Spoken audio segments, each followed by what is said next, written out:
3월 4일 수요일 성호교회 말씀 묵상입니다. 먼저 사도신경으로 우리의 신앙을 고백하겠습니다. 나는 전능하신 아버지 하나님 천지의 창조주를 믿습니다.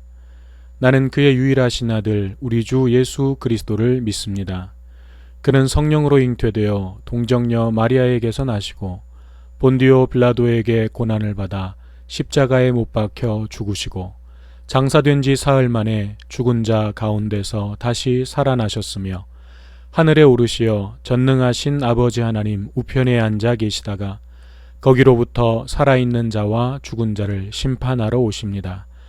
나는 성령을 믿으며 거룩한 공교회와 성도의 교제와 죄를 용서받는 것과 몸의 부활과 영생을 믿습니다. 아멘.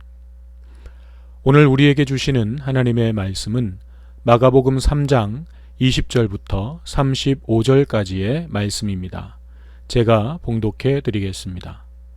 집에 들어가시니 무리가 다시 모임으로 식사할 겨를도 없는지라 예수의 친족들이 듣고 그를 붙들러 나오니 이는 그가 미쳤다 하밀러라. 예루살렘에서 내려온 서기관들은 그가 바알세불이 집혔다 하며 또 귀신의 왕을 힘입어 귀신을 쫓아낸다 하니 예수께서 그들을 불러다가 비유로 말씀하시되 사탄이 어찌 사탄을 쫓아낼 수 있느냐.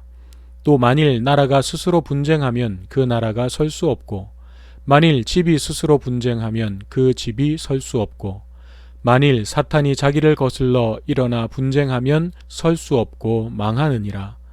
사람이 먼저 강한 자를 결박하지 않고는 그 강한 자의 집에 들어가 세간을 강탈하지 못하리니 결박한 후에야 그 집을 강탈하리라. 내가 진실로 너희에게 이르노니 사람의 모든 죄와 모든 모독하는 일은 사하심을 얻되 누구든지 성령을 모독하는 자는 영원히 사하심을 얻지 못하고 영원한 죄가 되느니라 하시니 이는 그들이 말하기를 더러운 귀신이 들렸다 함이라라. 그때에 예수의 어머니와 동생들이 와서 밖에 서서 사람을 보내어 예수를 부르니 무리가 예수를 둘러 앉았다가 여짜오되 보소서 당신의 어머니와 동생들과 누이들이 밖에서 찾나이다. 대답하시되 누가 내 어머니이며 동생들이냐 하시고 둘러 앉은 자들을 보시며 이르시되 내 어머니와 내 동생들을 보라. 누구든지 하나님의 뜻대로 행하는 자가 내 형제요 자매요 어머니이니라. 아멘. 세상을 구원할 하나님의 아들 그리스도로서의 삶을 시작하신 예수님은 무척이나 바쁜 나날들을 보내셨습니다. 그도 그럴 것이 병든 사람들을 치유해 주시고 귀신 들린 사람들을 고쳐 주시고 지금껏 들어보지 못했던 하나님의 말씀을 가르쳐 주시는 예수님의 그 소문은 삽시간에 사방으로 퍼져나갔고 수많은 사람들이 예수님을 만나기 위해서 모여들었기 때문입니다. 오늘 본문에도 20절에 보면 예수님께서 한 집에 들어가셨는데 사람들의 무리가 그 집으로 모여들면서 식사할 겨를도 없었다라고 말씀합니다. 예수님의 삶과 사역이 얼마나 바쁘셨는지를 보여주는 대목입니다. 우리는 어쩌면 예수님에 대해서 이런 오해를 할지도 모르겠습니다. 예수님은 하나님의 능력을 사용하셨으니까 힘든 것도 없으셨을 것 같고 밥을 먹지 않아도 배가 고프지도 않고 잠을 자지 않아도 피곤하지 않으셨을 것이라고 그렇게 생각할지도 모르겠습니다. 하지만 예수님도 우리와 똑같은 육체를 가지고 계셨기 때문에 지치기도 하시고 피곤하기도 하시고 식사를 하지 않으면 배고픔을 느끼실 수밖에 없었습니다. 그럼에도 예수님은 그런 육체적인 제약과 한계들을 하나님의 능력으로 간단하게 해결하시면서 편하게 사역하신 것이 아니라 그러한 육체적인 한계들을 감내하시면서 때로는 그 한계들과 싸우시면서 치열하게 자신의 사명을 감당해 가셨던 것입니다. 이것은 우리를 향한 예수님의 사랑이 어떤 사랑이었는지를 보여줍니다. 예수님의 사랑은 말로 하는 사랑이 아니었습니다. 저 높은 하늘나라에서 우리를 그냥 굽어 살피시면서 말씀만 하시는 그런 사랑이 아니었습니다. 가장 높은 곳에서 가장 낮은 곳으로 내려오셔서 몸으로, 삶으로 직접 부딪히며 부대끼며 우리 속에 들어와 함께 해주시는 그런 사랑이었습니다. 신발에 오물이 묻었다고 지적해주는 사랑이 아니라 몸을 구부려 더러워진 곳을 닦아주시는 그런 사랑이었습니다. 오늘 우리의 사랑은 어떻습니까? 우리는 너무 쉽게 사랑이라는 단어를 사용하고 있지는 않습니까? 우아하고 폼나는 그런 사랑만 하려고 하지는 않습니까? 사순절을 지나면서 말씀이 육신이 되어 우리 가운데 거하신 그 사랑을 다시 한번 깊이 묵상해 보기를 바랍니다. 하나님이 우리와 함께 계시다 라는 임마누엘에 담긴 그 사랑이 어떤 사랑이었는지를 우리 함께 깊이 생각해 보게 되기를 바랍니다. 그래서 저와 여러분들의 삶을 통해 예수님의 사랑이 나타나고 드러나게 되기를 소망합니다. 누군가 사랑을 전해야 할 사람이 생각난다면 우리의 손과 발이 지체 없이 먼저 움직이게 되기를 바랍니다. 때로는 내 육체의 제약과 문제를 감내하면서 또 때로는 맞서 싸우면서 생명을 살리고 사랑하는 일에 온 힘을 쏟을 수 있는 우리가 될 수 있기를 간절히 소망합니다. 자, 이렇게 예수님은 당신을 찾아온 수많은 사람들로 인해서 식사할 겨를도 없이 바쁘게 사역하고 계셨는데, 예수님을 찾아온 사람들의 대부분은 예수님을 만나고 싶은 간절한 마음으로 찾아온 사람들이었지만, 그 중에는 다른 마음을 가지고 예수님을 만나러 온 사람들도 있었습니다. 먼저 21절에 보면 예수님의 친족들이 찾아왔습니다. 예수님과 육신의 혈연 관계로 맺어진 가족들이죠. 31절 이하에 보면 어머니 마리아와 동생들과 누이들이 예수님을 찾아왔음을 알 수 있습니다. 그런데 이들이 예수님을 찾아온 목적을 보니까 21절에 그를 붙들러 나오니 이는 그가 미쳤다 하밀러라 라고 했습니다. 즉 예수님에 대한 두 종류의 소문이 있었다는 거죠. 한쪽 소문은 병을 고쳐주시고 귀신도 떠나가게 하시는 그런 놀라운 능력을 가진 분이라는 소문과, 다른 한쪽의 소문은 그저 미친 사람, 귀신 들린 사람이라고 하는 소문이었습니다.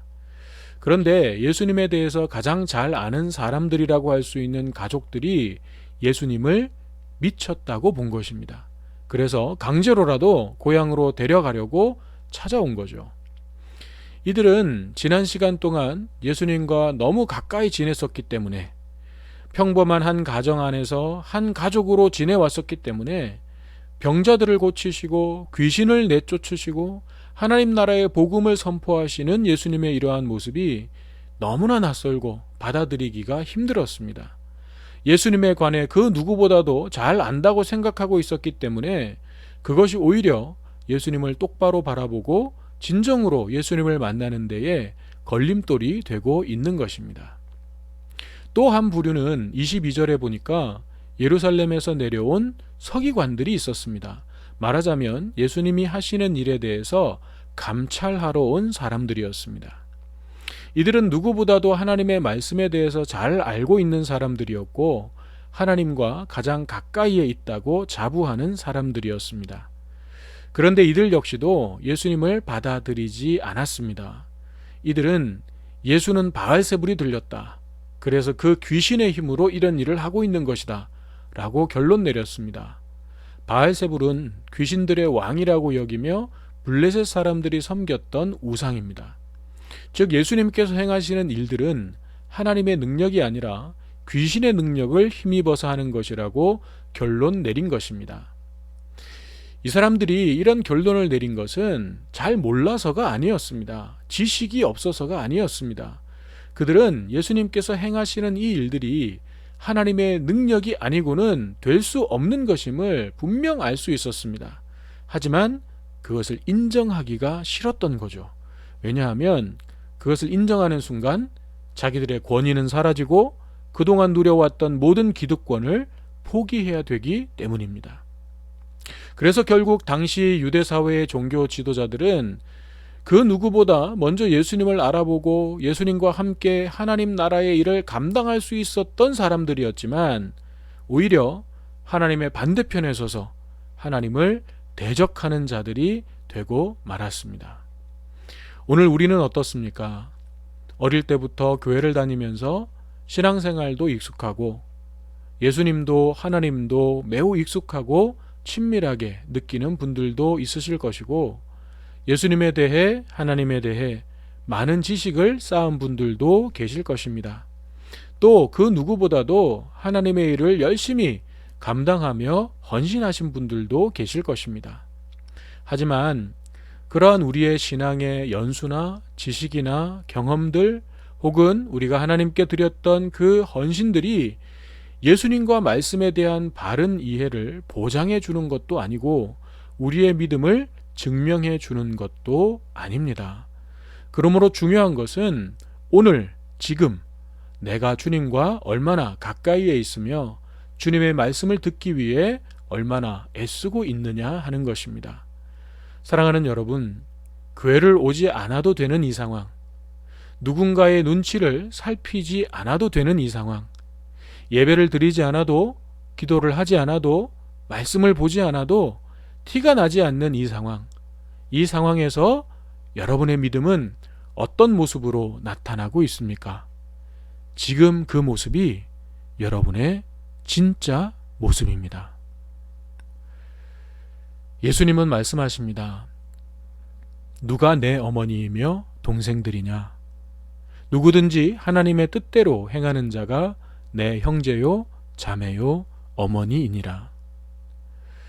내가 예수님과 알아온 횟수를 자랑하지 말고, 내가 교회에서 가진 직분과 위치를 가지고 안심하지 말고, 내가 진정으로 주님과 함께 하나님의 뜻을 따라 살아가고 있는지를 돌아보았으면 좋겠습니다.